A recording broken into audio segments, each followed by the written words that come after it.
Hi, welcome to the November Soulful Afro with Yvette show. Today we're bringing a little different flavor to the show.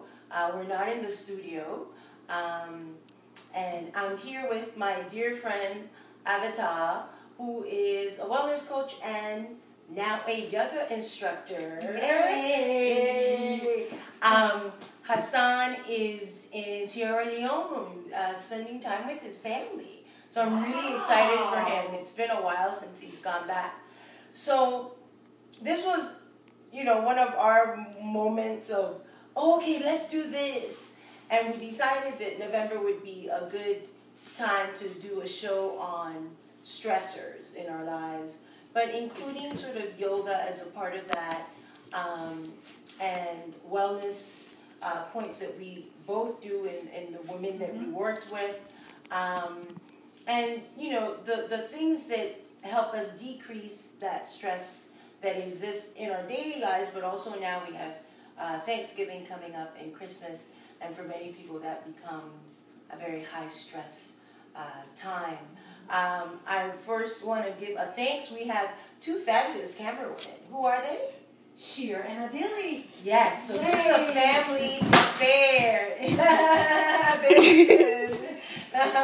This is a family affair. We're in the house, so she's here hanging out on the show. So this is what Soulful Afro is about, because this is the soul that we talk about, right? This is the soul. And this is some of the stressors. Yes.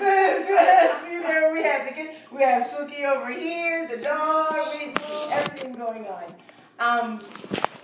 I'm so happy that you've been on the show. I first have to say, if there's anyone that any of my Soulful Afro audience ever want to meet that could probably finish a sentence of mine, can probably read my thoughts better than most people, it is my fabulous friend here. We mirror each other in too many ways. In too many ways. It's frightening. And we enjoy it, actually. So let's get into the nitty-gritty, because we're going to do some yoga poses. Yeah. One of the first things that I had posed when we started was how to control the stressors, and what do we do to raise our awareness, our breathing, exercising, and eating right. The first thing that I started with was how do we settle our mind, body, and spirit. And we both meditate. For those who pray, that's another way of addressing that. But what is important about that? What makes that important in addressing the stressors in our lives? So first of all, it gives you a moment, everything else aside. Mm-hmm. Everything else aside, and concentrate on yourself. Mm-hmm. Mm-hmm. Just forget about the outside world and start thinking about the inside world. Yeah. Some people who are seasoned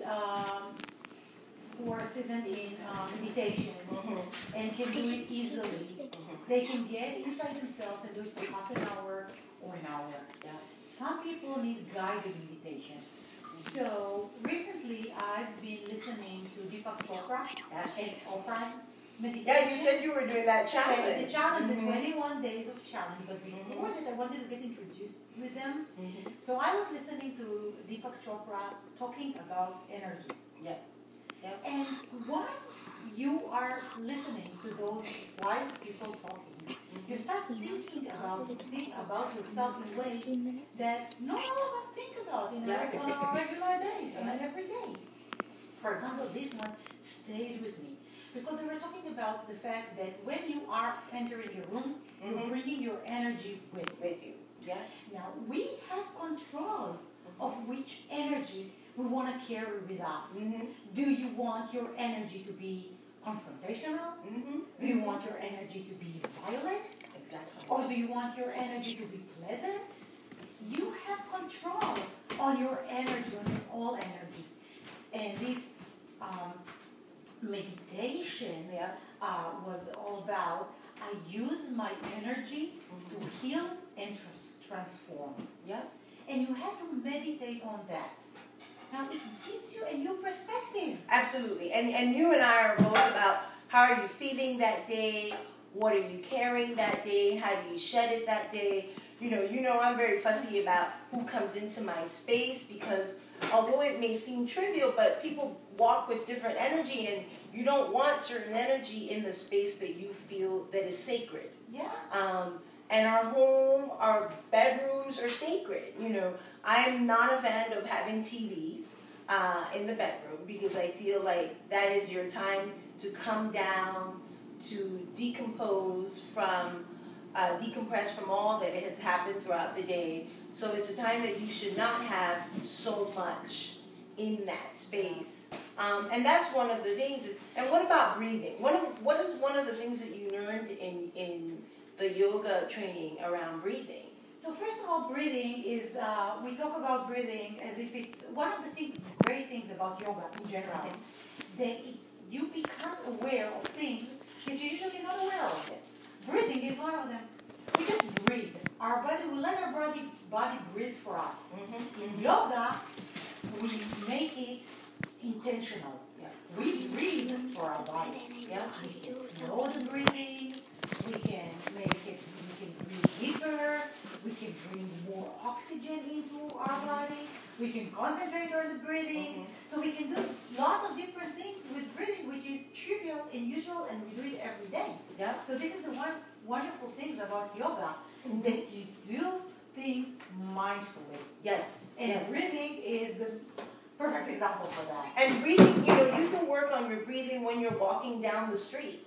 And use it as a way of meditation. If you focus on your footsteps, if you're sitting on the bus or a train, focus on your inhale and your exhale. That within itself is a meditation. In a dentist office, if you know how to use your breathing to calm you down, you can use it in a dentist office before they get into your mouth, and you can use it to calm you down. So it's a technique that it's good to know. Yeah. One of the things that I wrote to around on the posting throughout the month was around knowing what triggers you, knowing the people around you that cause you stress, knowing the things around you that cause you stress. And one of the things that I gave was an exercise that you had to contact someone that you haven't spoken to, and also make a list. When I was a trauma responder, one of the things that we used to do was to make sure people name 5 people that you know that you can call and speak to that will listen to you and not interrupt you. How important is that? There is a saying that says, help is a phone call away. And you can't stress this enough. Even if you had a fight with someone, even if you had a bad day, or even if you talk about it, when you talk about it, it was something traumatic. You know that it's one phone call away. It helps the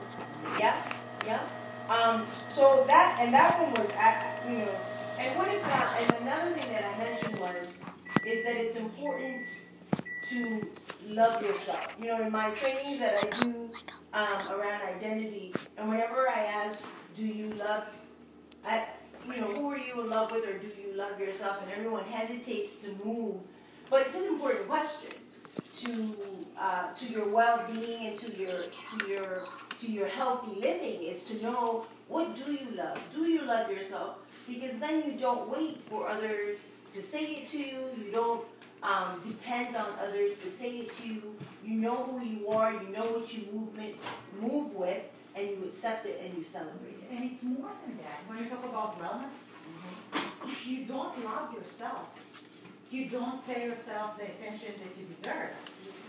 And especially for women, I don't know about your culture, but in my culture, I remember my mom speaking with her friends, and they were saying about somebody in a condescending voice, she loves herself so much. It's like it's a bad thing. Well, they see it as conceited. It's seen as, and my whole thing is, okay, that's fine, because I'm not going to wait for you to tell me. Yeah, exactly. But I think especially for women, it's a new notion.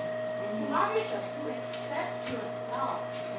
I come from the nutritionist, you know, I wear also hats on and nutritionist.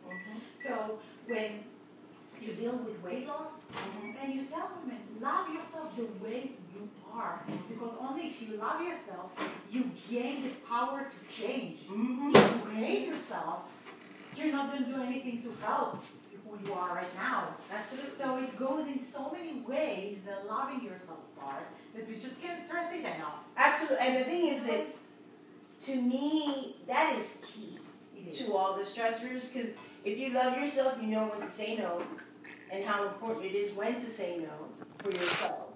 If you love yourself, you know how to know your worth, which then allows you to have a better sense of when something is not healthy for you, and when you need to be. You know, you and I both work out. We try to eat well. We love our yoga. We love to laugh. We spend time with friends and family, and all those things are important to your well-being. You know, one of the things is laughter and joy that I posted and shared. That's important to addressing the stressors in our lives. Is to be able to laugh. Yeah, laugh actually, if you look at the research, you see that laughter increasing your endorphin levels. Yes, it allows that vibration. Exactly. It changes you from the inside out. Yes. One of the things that my friend Dr. Michael Belizier, he posted on his page around sleep. And the fact that 7 hours plus is what we need to rebuild what we use up in a day. And this is on the Soulful Afro page. You can go to this article. But sleep is a huge part of our healing of our bodies and our minds. Yeah, people usually think about sleeping as resting. They forget that it's resting and it's renewing. It's not just resting. So there's so much going on in our body while we sleep. The clinches, the rebuilding of the muscles, the rebuild the connections in our brains are made while we sleep. So it's not just the rest. Resting is important, but there is so much more that's going on. It's crucial. And why is this important? I mean, you from Israel, me from Panama, and we believe in these things equally. Because it's important to who we are, as the women that we are, and the worlds that we walk in. You know, we both wear many hats, but we try to bring ourselves as best we can in those spaces. Yeah, because if we are fragmented, then it will show in everything we'll do. Absolutely. And another thing about yoga, where I'm going back to yoga, and it's very important to what you're saying now, is being present. Yes. You are wearing tons of hats, and while you're changing them, whenever you are wearing a certain hat, you need to be in this space. Yeah. We can't allow ourselves be fragmented. And this is one of the things about yoga. It teaches you to be in the moment. That you're right here, right now, and this is all that matters. What's going on right here, right now, this is all we have. Yes. And this is... Even the pain in your body is a result of whatever is happening in your mind. And one of the things, you know, you just finished becoming an instructor. We've both been practicing. I have an injury that I'm trying to work through, my ankles and my shoulder from my running and my weight training. But one of the things that I learned from Michael, who taught me for many years privately at Iyengar, was to move through the pain. Not have the pain take over your spirit, but be able to breathe through it and work through it. And allow it to push itself out on its own. Modify when necessary. We don't want you don't want excruciating pain while you're working out. You need to modify when necessary, but don't let the pain define who you are. You are not the pain. Absolutely. You are Absolutely. not. I'm not this. And that's what he used to say. He'd be like, "That's not it. You know, the pain is not me. The pain is not me. Exactly. I'm working through it. You said we mirror each other, of course. This is part of Our the shoulder injury. But it doesn't prevent me from showing up on my mat every morning. Absolutely. Yeah. And be one with the mat. So in talking about yoga, we're going to pause. And the second part of the show now is going to be, we're going to go to the mat. And Avital and I are going to do some poses, some protective poses. I might hold off on doing some with for my shoulders. And we're going to talk through it. Yeah, but we showed the tree pose on the page. Downward facing dog is an important pose. Child pose is an important resting pose. And we'll show some some poses that are maybe the warriors. I love the warriors. I think so we should show some of those. 1, 2, and 3 maybe as well. Okay, so let's go. Can we pause the camera and then we'll be right back.